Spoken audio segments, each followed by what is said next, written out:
Kalau setiap kata yang kita tuliskan ini dosa dan maksiat, Allah hukum kita, habis. Sudah habis kita. Berapa ucapan yang kita ucapkan? Apakah anda bisa jamin segala ucapanmu 100% bersih? Tidak bisa. Ada yang anda ucapkan tanpa sengaja membuat orang lain tersinggung, itu dosa.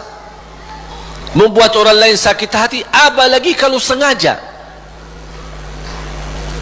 Makanya kenapa kita disuruh banyak istighfar? Karena dosa-dosa yang kita lakukan, tanpa kita sadari, mudah-mudahan diampuni Allah Subhanahu wa ta'ala. Makanya salah satu karunia, kata Rasulullah SAW, wassalatu ila salat mukaffirat. Salat dengan salat selanjutnya, di antaranya adalah terhapus dosa-dosanya.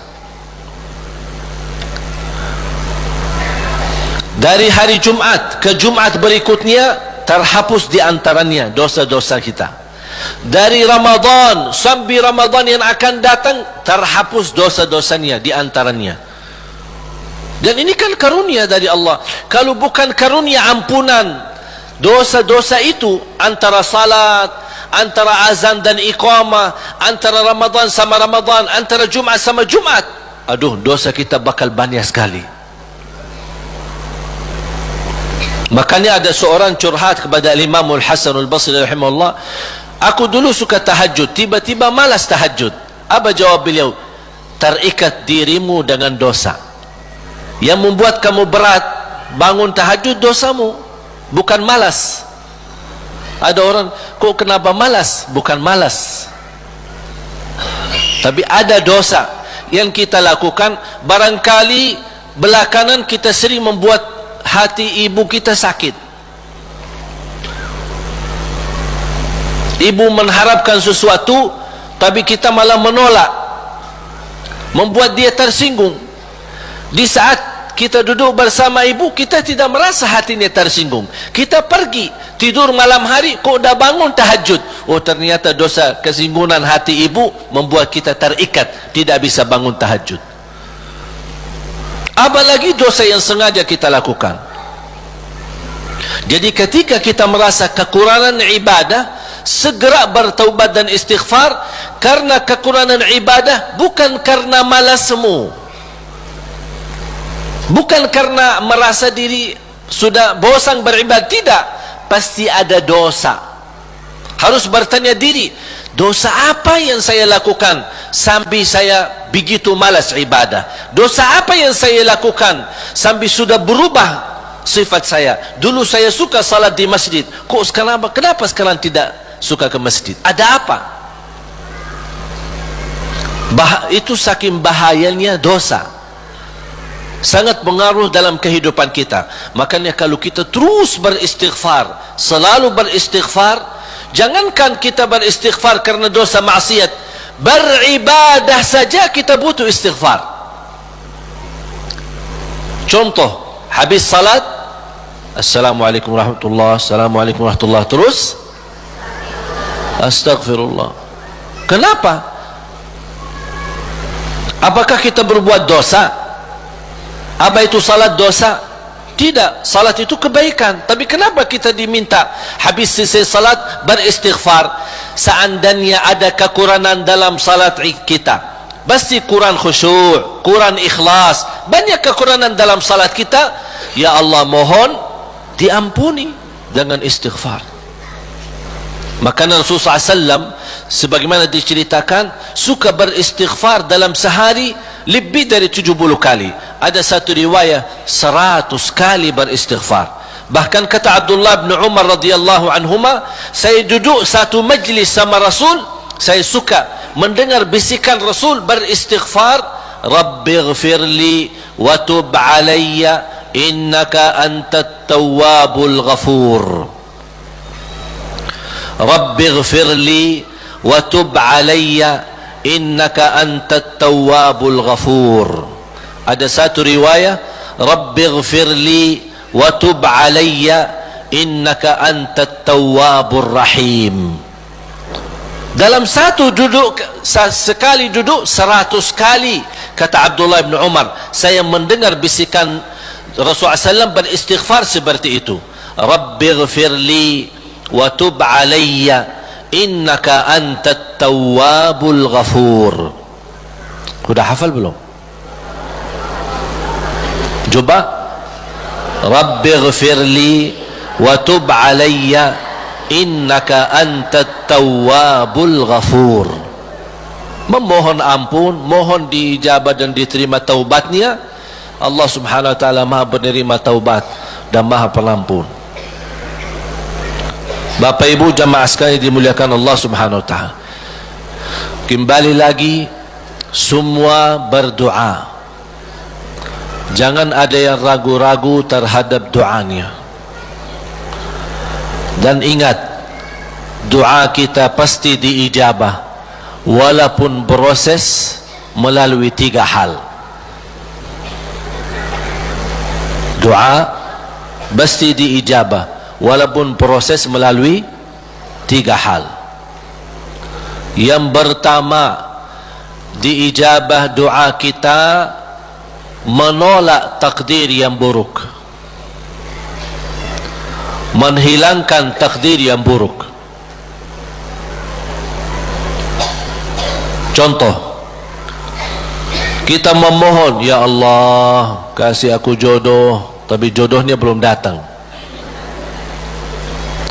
Ternyata dalam takdir, karena kita sering berdoa meminta sesuatu, Allah sudah ijabah, tapi Allah memilih daripada memberi jodoh, ada yang lebih daripada itu. Apa?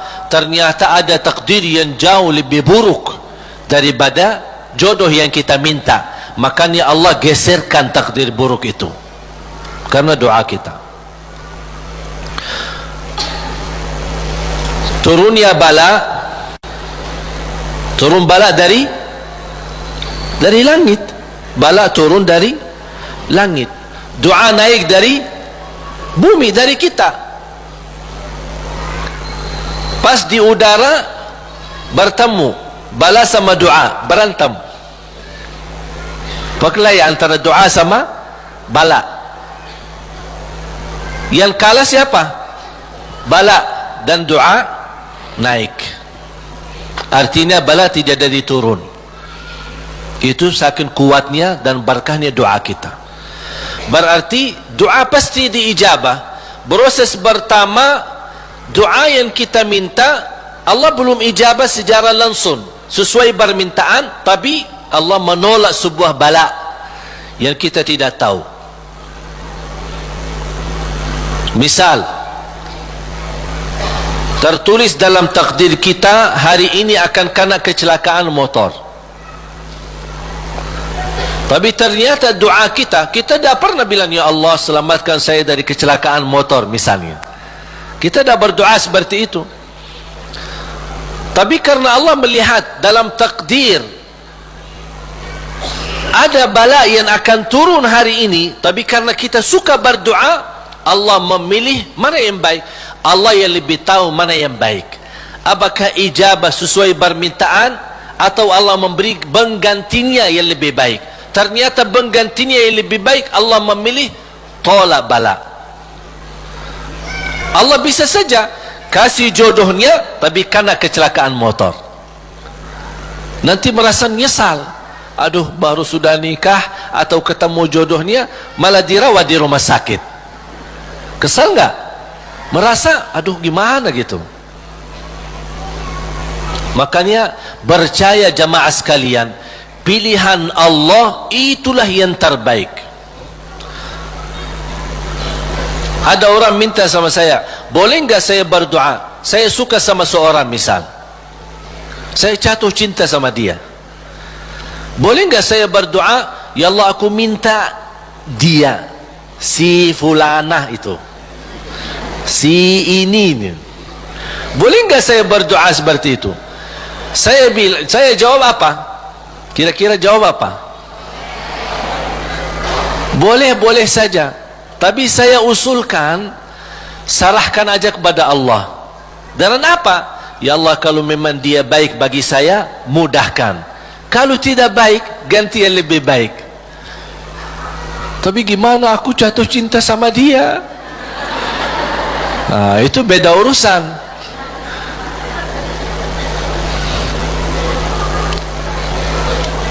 Nanti ada satu cerita, insyaAllah indah, bisa menambah wawasan buat kita.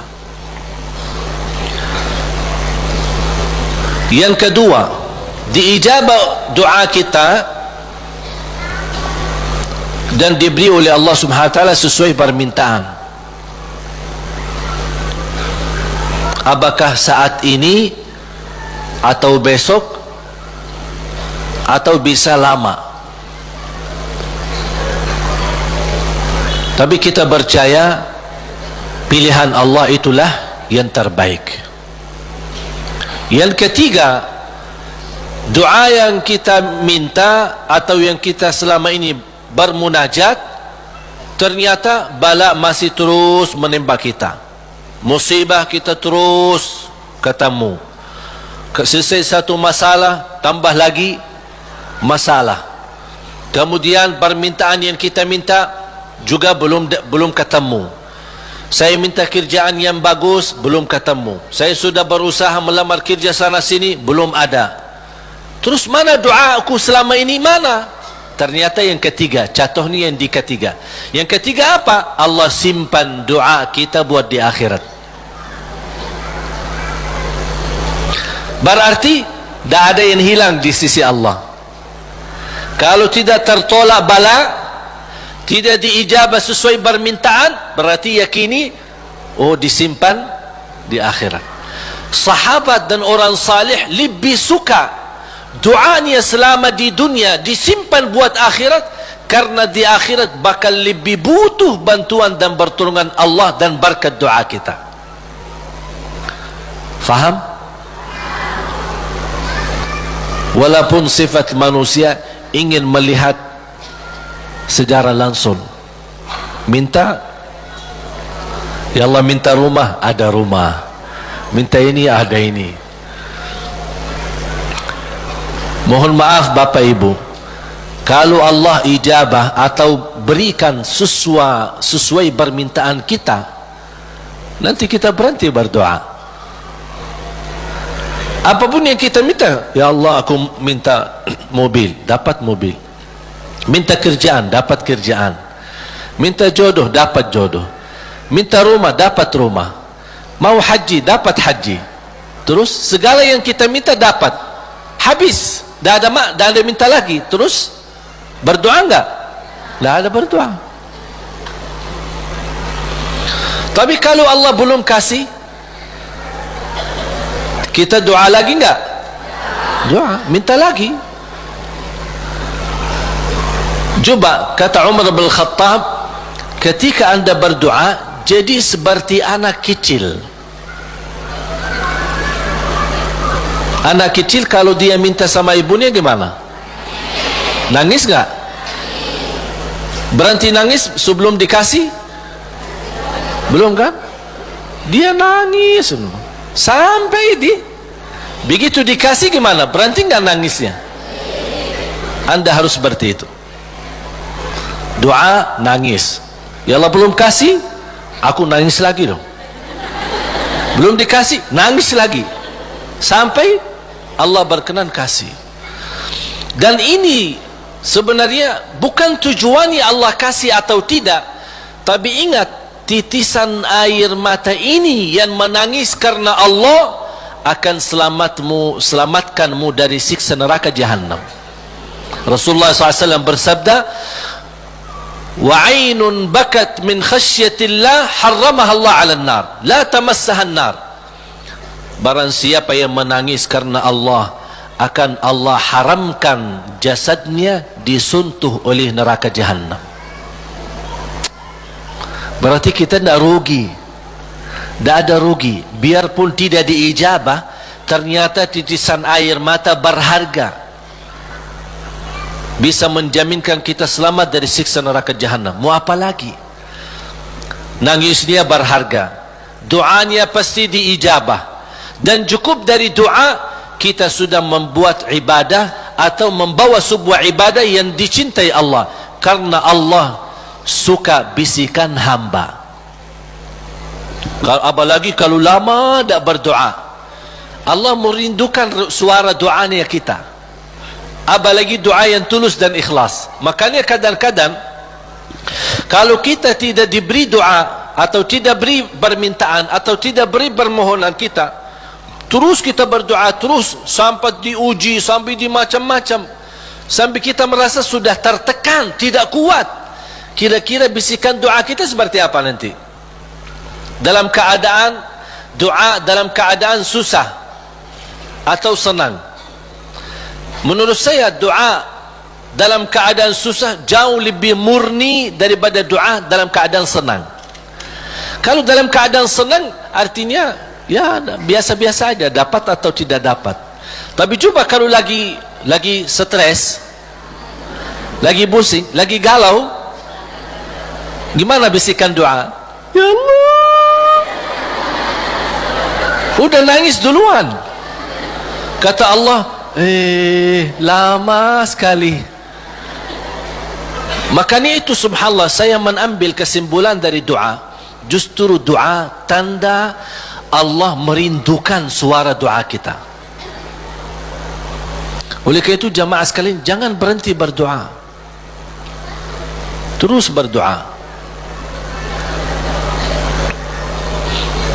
Nabi Yunus alaihi salam ketika tertahan di dalam perutnya ikan berlama-lama di bawah laut, dia tidak pernah berhenti dengan mengucapkan la ilaha illa anta subhanaka inni kuntu minadh zalimin. Kata Imam Ibnul Qayyim rahimahullah, barang siapa yang membaca doa ini dengan sepenuh keyakinan, pasti diijabah oleh Allah hajatnya. Karena Allah habis doa ini, apa kata Allah? Fastajabna lah, kami terima dan menijabah doanya. La ilaha illa anta subhanaka inni kuntu minadh zalimin. Oleh kerana itu kembali lagi, doa kita diijabah atau tidak? Saya bertanya, doa kita diijabah atau tidak? Diijabah. Yakin? Terus berdoa. Dalam keadaan apapun selalu kita berdoa. Apalagi dalam keadaan susah yang kita yakini tidak ada Tuhan yang bantu kita, tidak ada makhluk yang bisa menolong kita, tidak ada sesuatu yang bisa mengangkat segala musibah dan bala yang kita hadapi, hanya Allah subhanahu wa ta'ala. Apalagi dalam sujud, sempatkan dalam sujud, karena Rasulullah SAW bersabda, aqrabu ma yakunul abdu ila rabbi wa huwa sajid. Hamba ketika dalam keadaan sujud, posisinya sangat dekat kepada Allah. Makanya di akhir hadis Rasulullah SAW bersabda, fa'akthiru minad du'a, berbanyalah doa. Bisa menikmati doa insyaAllah mulai hari ini. Doa menurut saya sesuatu hubungan yang sangat indah sama Allah. Apalagi kalau bisa berdoa dengan cara curhat. Bisa enggak curhat sama Allah? Kalau lagi galau suka curhat enggak? Sering saya terima, Ustaz boleh curhat enggak? Terus saya bilang apa ya? Boleh atau tidak? Saya bertanya, sudah curhat sama Allah belum? Dia bilang belum. Mau sama Ustaz dulu katanya. Ada saja. Belajar bagaimana bisa curhat. Sungguh kalau kita sudah biasa curhat sama Allah, tidak bakal curhat sama manusia. Jadi ketika berdoa, jangan hanya minta, ya Allah tolonglah, tolonglah ya Allah, ampunilah. Jangan hanya suka minta, cerita. Bisa enggak anda cerita? Allah kan lebih tahu. Allah tahu segala sesuatu. Tapi salah apa kalau saya cerita apa yang terjadi hari ini? Ya Allah, Aku sudah niat baik, niat tulus, dan saya pergi ke sana malah seperti ini, dicaci maki, dihina, malah dianggap, dan suuzzan, buruk sangka. Habis gimana ya Allah? Cerita, curhat, seperti meminta solusi dari Allah Subhanahu wa taala. Kalau belum merasa ada jalan, wallahi akan merasa nikmat. Cukup anda bisa nikmat bersama Allah Subhanahu wa taala.